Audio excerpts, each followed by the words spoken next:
Hi everyone, it's Rachael here at Walk the Talk Life, and welcome to episode number 24 of the Walk the Talk podcast.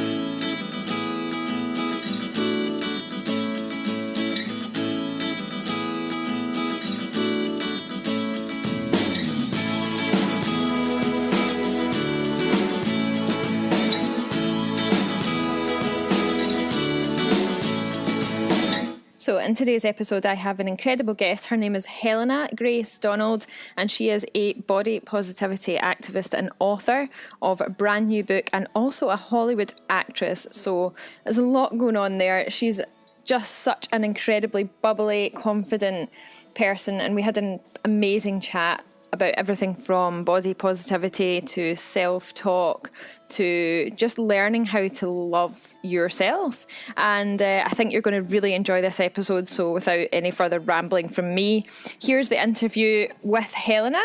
And at the end of the podcast, if you just stick around for a bit longer, I will let you know how you can get your hands on a copy of her book, because it sounds amazing and I'm away to order myself a copy right now. So enjoy the interview and I'll catch you at the end. So hi Helena, welcome to the podcast. Thank you so much for agreeing to come on. I'm so excited to be here. Thank you for having me. And tell my listeners where you are in the world right now, because it's quite impressive. Yeah, I am in LA. That's where I live. But I hope you can tell by my accent that I'm from the UK. And you're in Australia, but you have a Scottish accent. So I know it's a bit mixed up today. Literally all around the world. Yeah. So you're a day ahead of me right now, but it's a day behind in LA right now. But it's beautiful. I'm looking out my window. It's blue skies and palm trees. I'm feeling very grateful to be here. Same here actually. Sorry guys in the UK that are listening. I'm sure it's blue skies and sunny there as well. So let's have a wee chat, and you can tell me a bit about yourself, what your background is, and how you got into doing what you're currently doing. So just you've got the stage in front of you, just take the stage and go for it and tell us all about you. Awesome. Well, I moved to LA about 4 years ago now. When I first came out here, I was 19, and I came out here for 3 months and just like absolutely loved it. And so I came out here actually as an actress. So I am an actress, but obviously it's led me it's brought me to what I'm doing now, which is I have a book called Learning to Love the Girl in the Mirror, and I'm an empowerment coach for women and a body image advocate. I'm all about body positivity, and that definitely stemmed from the fact that I struggled massively with body image issues when I was a teenage girl. Mm-hmm. And I had an eating disorder. I had bulimia.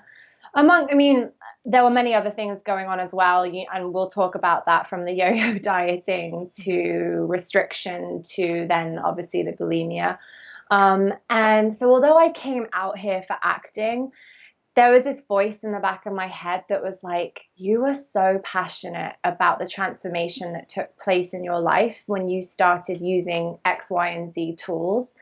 And when you learned to love the girl in the mirror, and I'm so passionate about speaking about how I healed those body image issues, which totally turned my life the right way up. Mm-hmm. And so I was like, how can I start making a difference with this? Because yes, I'm acting, but there's this voice inside of me that tells me that if I don't speak out about this, like, I'm going to feel like I've wasted almost what I went through. Mm-hmm. So I'd be speaking about it. I started blogging, and then it led me to actually start writing my book. And that was, for me, the main way that I felt like I could really get down what I'd been through and start sharing the tools that I used to overcome my bulimia and my negative thinking. And then as a result of writing the book, all of these other amazing things have been happening, and I've been doing a lot of publicity and public speaking, and I started my company called Girl Unfiltered, and on that it's a platform for women of all ages, really. I started thinking that it would be for young women, but it's evolved and it's turned into something for women of all ages, and it's a place women can come to feel heard, to feel listened to.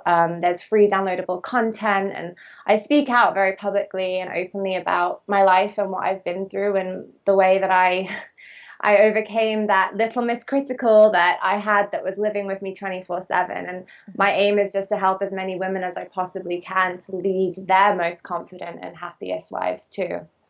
I feel like I rambled on a little bit. No, Is that okay? not at all, not at all.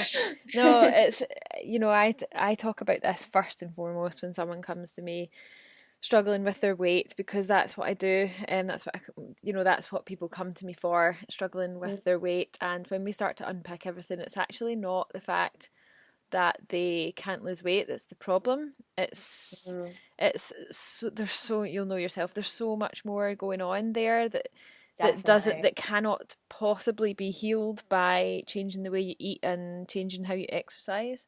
Because yes, you can do those things, but it's almost like putting a band-aid over like a really, really deep cut. And it's like, we need to start figuring out what's going on, with the way that you view yourself now, because a lot of people think that they can't be happy, or they can't live a fulfilled life, until they are a certain size, until their weight is at a certain level. And I always start with people, and I've actually got a group going through this just now. Start with sort of having a look at the negative self-talk and the damage that it can actually do to you, like without you even realizing it. So I think before we go into that, maybe we can have a chat about your experience with the negative self-talk, the negative self-image, and how that manifested. And I agree with you like so much on so many levels with that, and we'll definitely get into that, because I think that there is so much so much more deep stuff going on, and I didn't realize that. So I thought in my warped and naive teenage mind that if I was a certain size, if the scale said a certain number, which I never really reached because it was constantly this number that was felt like it was off in the distance. If I was able to look in the mirror and see a certain image that I thought I had to see reflected back at me that was acceptable, that then I would be happy. And we put this emphasis, or this, what's the right word to use? It's like we put this, it's like our aim is always outside of ourselves. We will feel good about ourselves when this happens. I will be happy when I will have the relationship of my dreams when I look like this, or when and I am such an advocate, and I coach people about this too. It's like choosing yourself first. How can you be the most loving, kind, and respectful person to yourself first? And my main motto is, if you would not say it to your best friend, then do not say it to yourself, because the most important relationship that you will ever have is the relationship that you have with yourself. And it took me a long time to get there, and it took me a lot of negative thinking to then turn that around and become the confident woman that I am now. But yeah, I talk about her in my book. I wanted to I created this character. She's called Little Miss Critical, because I thought that if women can look at it in that sense, and young women reading the book as well, who are just starting to use this kind of positive mindset and positive talk and are just beginning to hear about it, I thought it would make it easier to sort of dissociate and disarm Little Miss Critical. And I talk about her she's this part of you. For me, she lived with me 24/7. She was sitting on my shoulder when I got up in the morning and was brushing my teeth, looking in the mirror, and she would point out all of the flaws on my face. She was next to me when I was getting ready for school, putting on my school uniform, wow, that skirt is way too tight.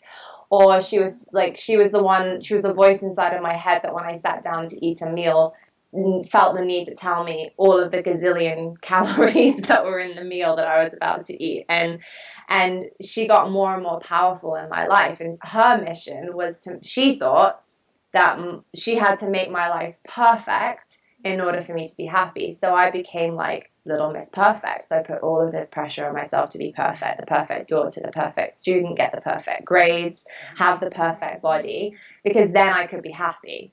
But can you imagine putting all of that pressure on yourself without ever analyzing or looking at all of the underlying emotions going on that were causing me to have that thinking. And I didn't know how to, and it didn't have an outlet for it. I just piled on more and more and more pressure. And I didn't know how to express that. So the only way for me to control it was by throwing up my meals. And I think so many of us use these harmful habits. There's many different harmful habits that you can use. And we use it because we're not expressing what's truly going on within us. And it wasn't until I had that release and I almost, I hit rock bottom, I would say. And it wasn't until I realized I couldn't go on living that way that I finally started expressing what was going on with me and unpacking every layer, or peeling back every layer of what was truly going on within me, for me to feel like I couldn't accept myself until I looked a certain way. And that was the healing. What age were you when all this was going on? Oh, I mean, it was going on throughout my teen years. And it began by me thinking that, I needed to diet. So I got really excited about going on diets and thinking that that was what was going to save me and I would finally have the body I wanted. And then that would cause me to, as you say, fall off of the diet bandwagon, and then I would overeat, and then my body would hold on to all the calories that I was binging on because it had been in starvation mode. So I put more weight on, and it was just yo-yo dieting, and it got so out of control that was when the eating disorder formed. So that was going on for like a few years, and then I was full on bulimic, I think from the age of like late 17, 18 years old. Wow. And can you think of a point in your, can you think of pinpoint anything that happened? Was it at school, or was there something that triggered, like, I must go on a diet? Was it like your friends were on diets, or was it the media, or was there anything in particular that you could say, that's when I thought, oh, I need to go on a diet for the first time? That's a really good question. I think that it was a cumulative effect of so many different things. I think that there were a lot of other girls that had body image issues that were in my class, but we just didn't talk about it, because I remember I was at an all-girls school, so we were very body conscious and very, it was a small school, so we were very aware of what everyone was doing, and we would look at what everyone was eating for lunch. I remember there being this craze of like, you only ate lettuce and you only ate tuna for lunch with no mayo because it had fewer calories in. So that's something that I was very aware of. Yeah. I wasn't an unhealthy weight by any means. In fact, I did a bit of modeling when I was 15. And so I think that also triggered it a little bit, because then I became very aware of, my hips are naturally a lot bigger than what these size 0 models are, so let me start dieting. And I think that's when the dieting started. But then there are other things like, there was pressure at home. I'll be honest, like, I love my mom so much, and my mom is even a therapist, and she's incredible, and we have an amazing relationship now. But there was a lot of pressure even coming from her that I felt growing up to look a certain way. And that really affected me, because I was dealing with it at school, but I was also dealing with it at home. And it wasn't that she wasn't loving and accepting of me. It was that she thought too that in order for me to be an actress and in order for me to have the career that I wanted, and she really wanted the best for me, she just didn't understand that what I most needed was for her to just tell me I was good enough the way that I was, instead of supporting the dieting as well. That's why I speak out a lot to parents and write articles about what teenagers most need to hear at that time in their lives. Because I kind of actually wanted her to tell me to stop dieting, but because she motivated me in it, it fueled that warped thinking as well. Yeah, it's interesting to get a different perspective on this, because the vast majority of my clients and the people that go through my courses are mothers.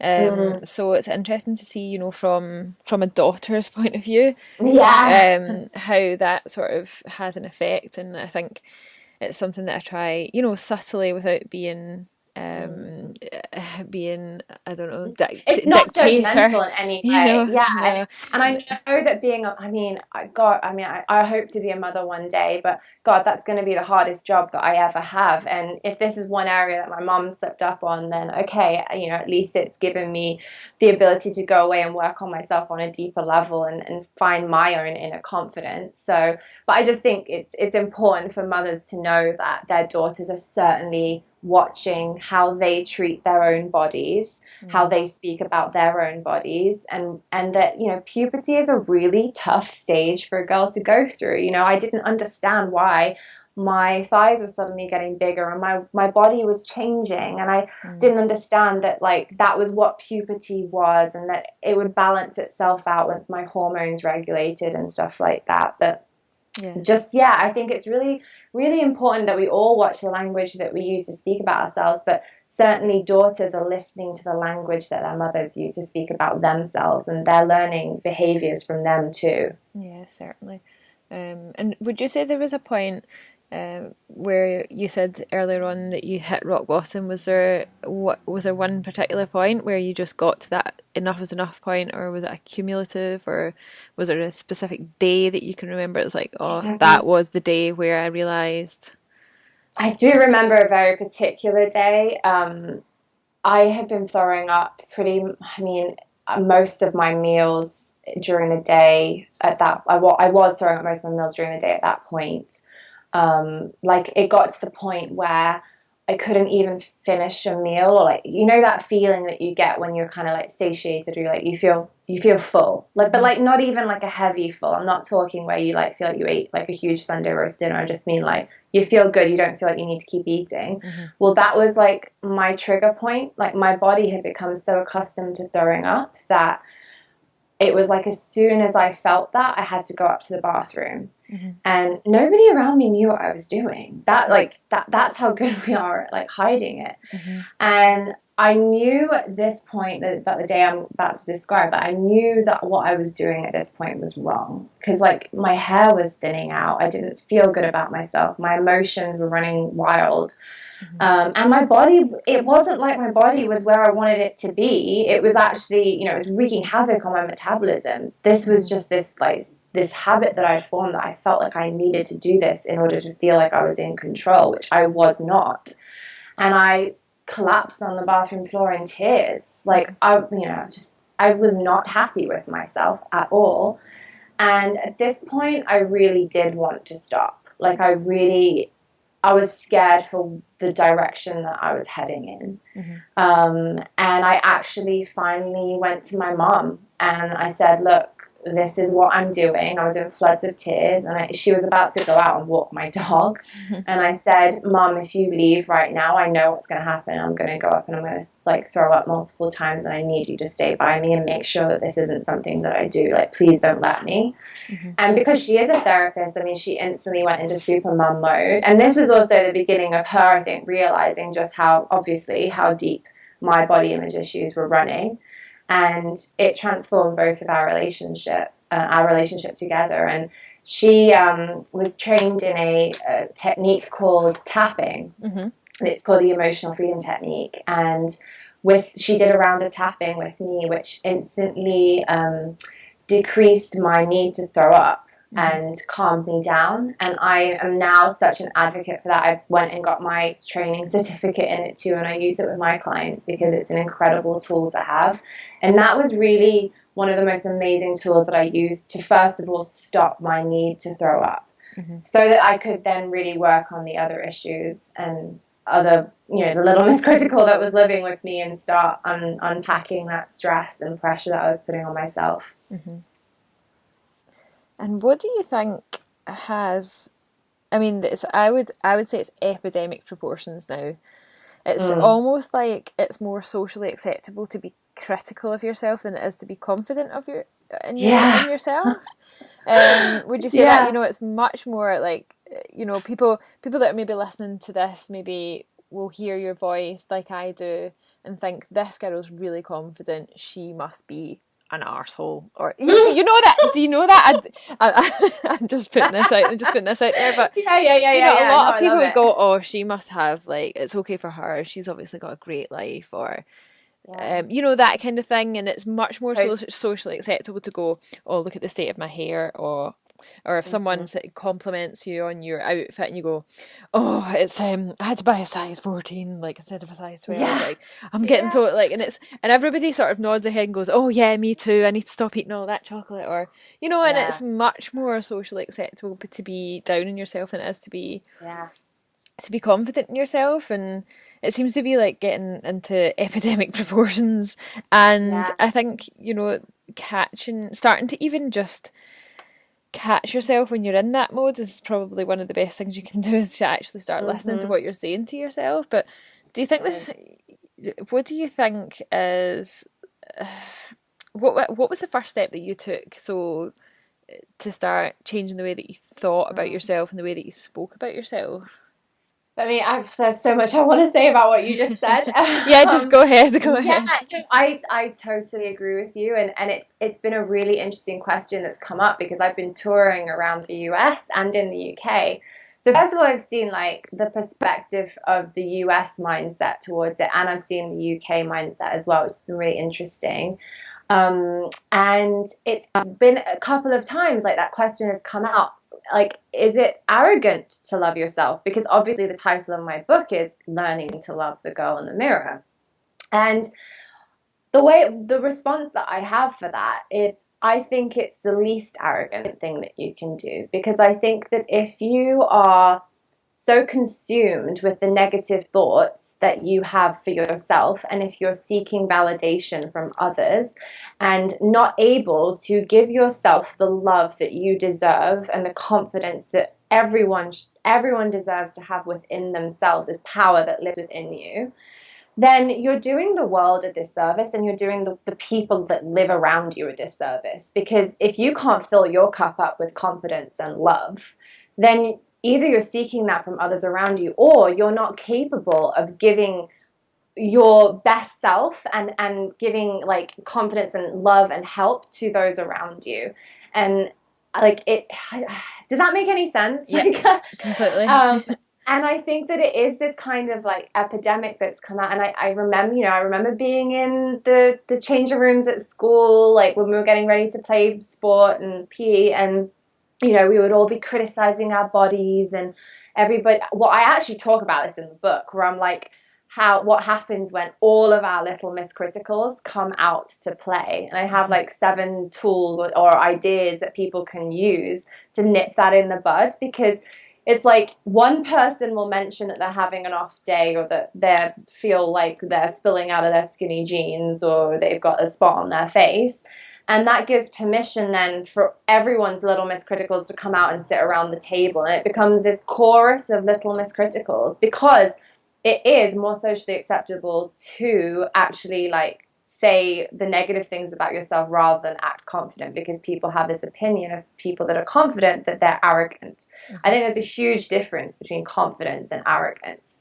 Like, confidence is believing in yourself, believing in your dreams, knowing your self-worth. That's incredible. Arrogance is thinking that you're better than everyone else. So don't mistake somebody that's confident for somebody that thinks that they're better than everyone else. Like, that's my definition of it anyway. And I think that everybody deserves to carry around that confidence in their pocket. Like, why shouldn't we accept a compliment? Like, if somebody says something lovely to me, I go, thank you so much. And then if I have something that because otherwise, what are you doing? You're actually making the other person wrong. You're not making them feel any good about having just given you a compliment. Like, if somebody says, oh my gosh, your hair looks so nice today, I go, oh my God, really? Like, I just like didn't wash it, and it like whatever, it looks like crap, I'm having a bad hair day. Then you're making that person feel terrible about themselves because they thought that was a good hair day. So then they're like, oh wait, if she thinks that her hair doesn't look good right now, then that means like what do I look like? Yeah. Like, yeah. Yeah, I used to be that person as well. Like, it took me a long time to get around to the whole like accepting compliments thing, but I do it now without even a second thought. If someone compliments me, I'm like, oh, thanks, and I really mean it. Whereas before, a few years ago, I would have thought, has she got an ulterior motive here? Like, why is she saying that my hair looks nice today? Yeah. But I think also, like, I think that it was weird. Like, I got a little anxious because I went home to the UK to do a 3-month book tour. And I'd already been, like, speaking out about all of this in the US, feeling really good about it. There was this, like, one little miscritical voice inside of me that felt like I needed to hide what I was passionate about speaking about home in the UK for some reason, because I felt like I was going to be put down or knocked down for, like, this, this message that I'm really passionate about. And I really looked at myself and I went, like, okay, why are you feeling like this? Why are you hiding this thing that you're really passionate about speaking about? And I went to where that little miscritical voice was formed. And it was this belief, like, I'd formed when I was a teen girl at school, that it was wrong to be confident, because if I shone my light, that the mean girls at school would bully me and put me down. Mm-hmm. And I was still holding on to that. And, like, what an amazing opportunity I had right there and then to heal that. And it was incredible. Like, I'm grateful that I had that fear come up, because I've released that thought now. But it's really interesting that when, if you feel like it's not safe to be confident, or if you feel like you can't love and accept yourself, or, it's arrogant to shine your light, go back in your own life and think, where did I learn that wasn't safe? Because every child is born with confidence. Mm-hmm. I was looking after my friend's baby, and she looks in the mirror and she has this cute baby belly, and she laughs and she giggles and she finds so much amusement from poking her belly button, and just, like, she's so confident, as she should be. She's a baby. And I was looking at her and it honestly brought tears to my eyes, because I was like, this is so beautiful to see. This child hasn't been taught by society yet. She hasn't been knocked down enough. She hasn't, she's not looking at images that we see in the media or in advertising.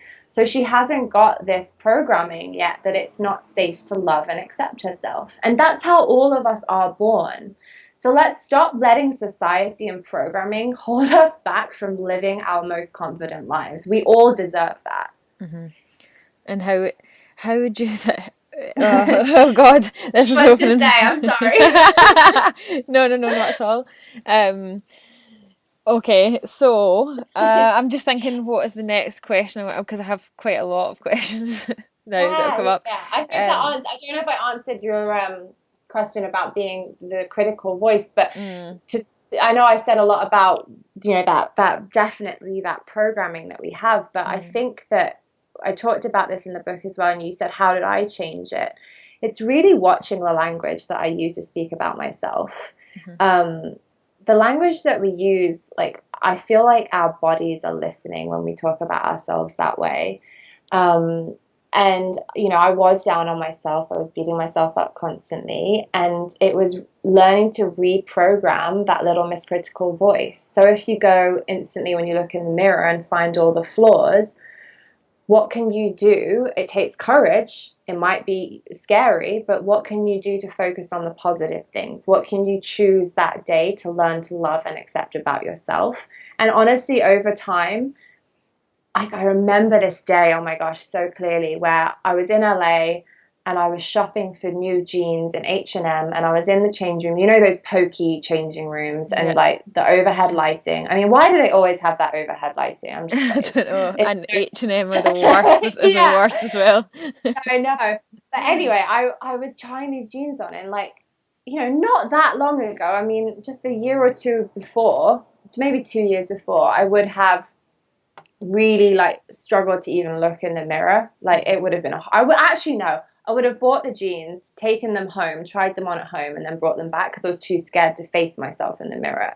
Mm-hmm. And I remember this day of, like, trying them on, looking in the mirror, and I, like, looked in the mirror and I smiled, and then I instantly burst into tears. And I remember calling my mom and being like, Mom, this just happened, where, like, I didn't criticize myself. No. And it was so beautiful, because, like, that was the most affirming day for me, that I had healed that negative self-talk, because I used to instantly go to the negative and the critical stuff, and that day I had actually, that wasn't my habit anymore. And so I think over time, that changing the language that you use to speak about yourself, and trying to find the positives rather than instantly going to the negatives, it creates this strong self-love muscle within you that you have to just exercise every day. And like, I'm not gonna lie, there are still days where I like, you know, say something critical, and I'm grateful, you know, even my boyfriend will be like, babe, look in the mirror and just like love and accept yourself right now. Like, he's so cool. Like, he'll see when I'm like getting a little critical.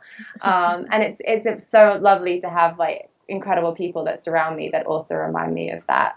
Yeah. But yeah. It must be quite a hard thing for someone to do if they don't have that, or, you know, if they don't have a lot of people, you know, people around them that are possibly, you know, working towards becoming more confident. You know, if they don't have that support, it can be a lot harder, which is why I often, you know, encourage people to, even if it's just online, to, you know, join groups that are helpful, or, you know, that are, you know, so that you have a sort of clan of people that are working towards a similar outcome as you are. And that's what's amazing about the world now, is that you can go online and find the people that you need.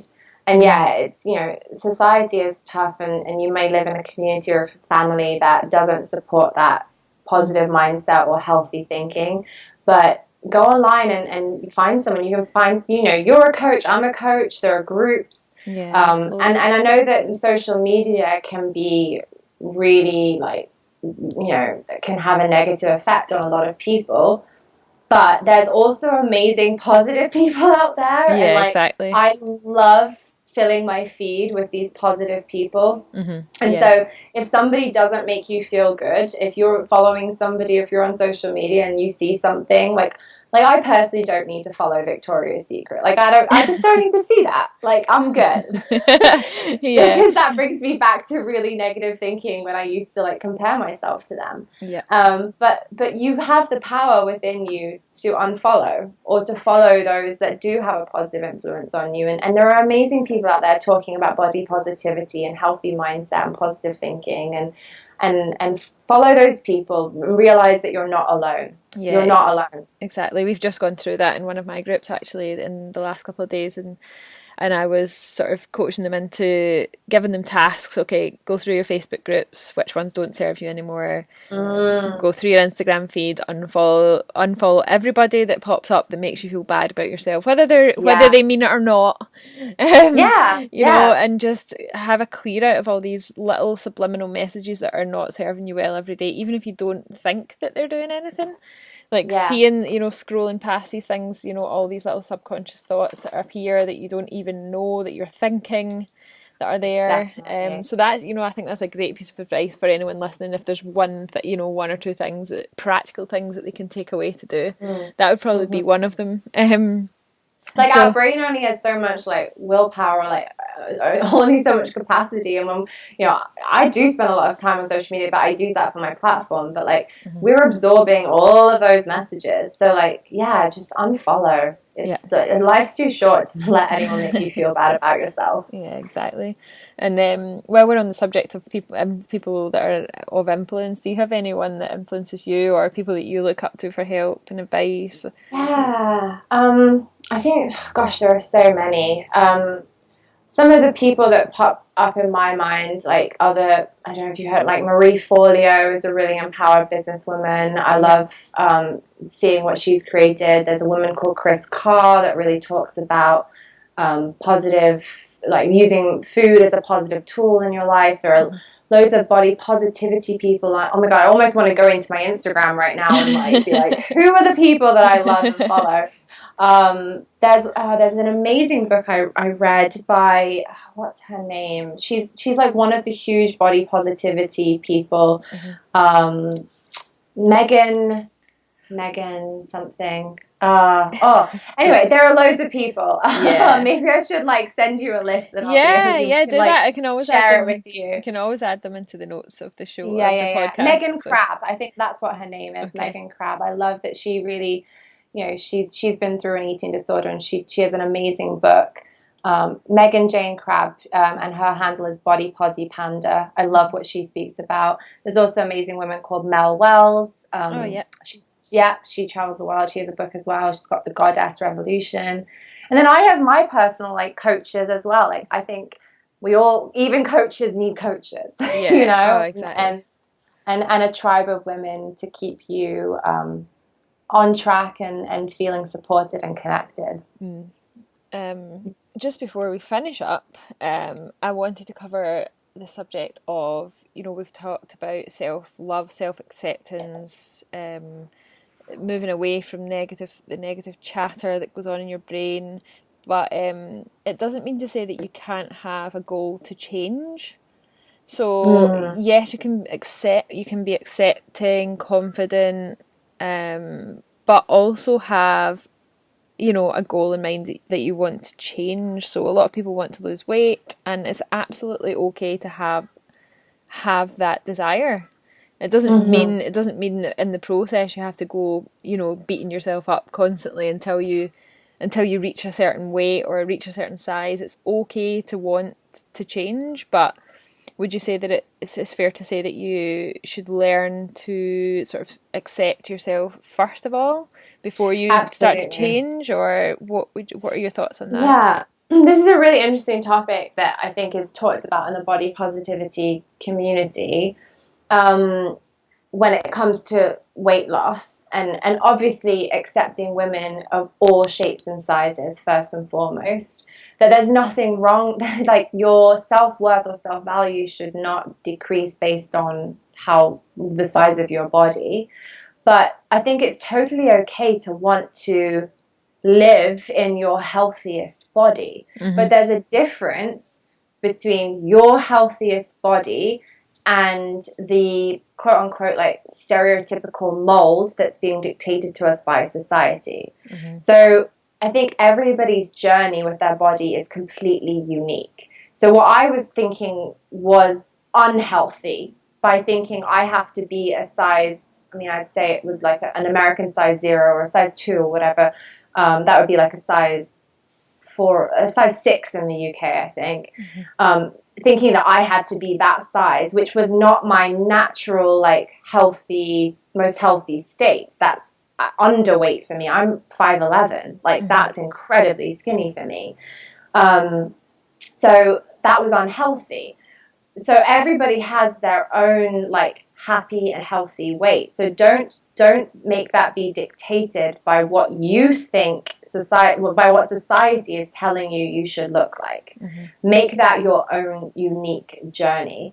And I also think there's a huge difference between going on this incredible journey of reaching and working towards your happiest and healthiest body state.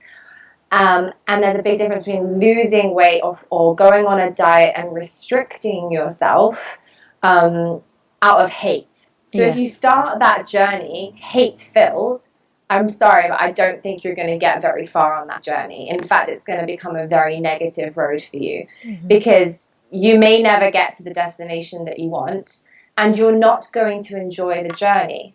Whereas if what I do now, which is, and I personally will never go on a diet again because that's what I've chosen for myself because of the negative path that led me down before. But that doesn't mean that every day I work on my health and that I eat really well and that I love the foods that I eat and I nourish my body and I love drinking green juices and, packing, I love packing my body filled with good food.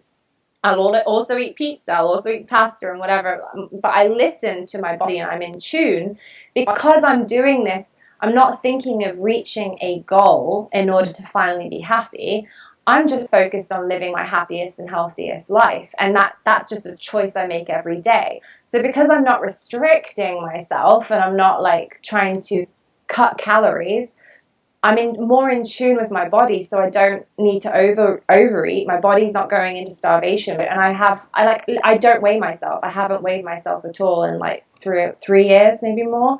I don't need to know how much I weigh. I'd rather know how I feel. So yes, it's an amazing journey to go on to want to be healthy, and lose any excess weight that you feel you may need to do in order to feel like you're lighter and you're more active or less lethargic, that's great. Work on that. But come at it from a loving place. Love and accept yourself for exactly where you are now, so that you're able to be in tune with your body, so that you're able to listen to what it's telling you, and so that you're listening to your cravings, and you're not seeking food as an emotional comfort. That's my advice anyway. Yeah, I think it's absolutely incredible advice. Incredible advice, and it's something that I try my best to live by as well. You know, food shouldn't be something that you punish yourself with, and neither should exercise. You should want you should eat nutrient dense foods because you love your body, not because it's a punishment for all of the bad things that you've eaten in the past. And the same with it, and the same with exercise. Exercising is something that you should do because you want to take care of your body, not because you want to not because it's a punishment. Although sometimes it feels like it is. But it should be something that you enjoy doing, to an extent, enjoy doing, that actually fills up your cup rather than depletes it. And do what feels right for you. Like, you may love hiking, you may love swimming. I love dancing, I love yoga. Like, I love going to spin class. Find what feels right for you. Just because something works for somebody else doesn't mean that it's going to be right for you. And just because something says it's correct in a diet book doesn't mean that your body wants to go on that diet. Listen to your body first. Yeah. Oh, that's amazing. Thank you so much for this chat. It's really been enlightening. It's actually made me feel like, okay, now I can go and take on the day. Although it's midday already, so the afternoon. And so I'm certain that lots and lots of people that are listening will leave feeling great and ready to tackle this beast of negative self-love talk. But go on the self-love journey. Yeah.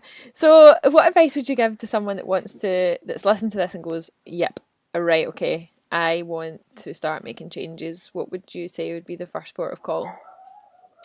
I think, gosh, I'm hearing an echo. 1 second. On myself. Oh, there, it's gone. I think that, there's so many things to do, but first of all, changing the language that you use to speak about yourself. I would go and start reading about this, start getting the books that I think what we consume has a huge impact on who we are and how we feel. What are you consuming that doesn't make you feel good, doesn't make you feel motivated or excited about life? Go find that positive mindset, get yourself in a positive mindset that you need to do to change your state. Listen to podcasts like yours. Connect with people. There's an amazing tool, as I talked about earlier, called tapping. This is great. I've got a whole chapter in my book about it, and I've got a video on my website that shows you how to tap. This is great for starting to really change that negative mindset and negative talk and go on that self-love journey, because it can go so deep, and there are certain tools I think are very effective for going as deep as we need to go to clear all of that out. Listening to your body, stop beating it up for not being what you think it should be, and find 3 things every day, no matter how hard it is, that when you look in the mirror, you can learn to love and accept about yourself that day. I know it's going to be scary, and you might have to start small with, like, I love my fingernails, or I love the color of my eyes. Whatever it is that you need to do to start flipping that negative self-talk. And over time, it will get easier. Head to my Girl Unfiltered community. There are people, I talk about all of this every day. Find somebody that you connect with. If you need a coach, if you need somebody to feel like is there to support you, if you feel like you don't have that in your life surrounding you, there are other people out there that are there for you and will help and support and guide you as well. And that, just focus on the difference that it will make in your life when you learn to love and accept yourself. It's such a journey. It's an amazing journey to go on. It's difficult, but it's so worth it, because the knock-on effects of what you will attract into your life are incredible. No, that's awesome. Thank you so much. And just before we go, we'll have just a quick chat about your book and where people can get it from if they want to have a look, what it's about, and just a quick rundown. Yeah. It's on Amazon. You can buy it around the world. It's called Learning to Love the Girl in the Mirror, or head to my website, which is girlunfiltered.com. And my social media is girl_unfiltered. And if you go to my website and my Instagram page, there's also a free body love meditation. I love this meditation so much. It only takes 10 minutes a day to do. And like, I have people messaging me like, oh my gosh, I started crying listening to it, which is actually a really good thing because you're releasing. So I think that's an awesome place to start that body love journey. Great. Thank you so much, You're Helena, so welcome. for that. And we'll look forward to talking to you again in the future. Thank you so much. That'd be awesome. Thank you so much for having me, and thank you for all the work that you're doing too. Oh, it's a pleasure. So I think you will agree with me that was one of the most incredible interviews that we've had so far on the podcast. I hope this has left you feeling confident, courageous, and ready to go and nip that negative voice in your head in the bud. Okay, so if you would like to know more about what Helena does, I have linked her website in the show notes. So if you're listening on iTunes, you can actually just look at your screen and it should be there. You can click on the link. I will also put a link to Helena's book as well if you're interested in that. You can follow that up. And if you have enjoyed the podcast today, please can you commit to telling at least one person about it? I want to share the love, and I would really appreciate your support in getting the podcast out there. So if you have enjoyed today's episode, please send it to your friends, screenshot it, say, listen, you need to listen to this podcast. And then also leave me a little review. You can now do this from your phone as well on the iTunes app if you're using iTunes. Please leave a review, 5 stars, obviously. That's us for another week. And next week, we'll be talking to Claire Goodwin, the PCOS nutritionist. So if that is something that you struggle with or you know someone who does, then we have Claire on the podcast talking about all things PCOS next week. Until then, have a great week.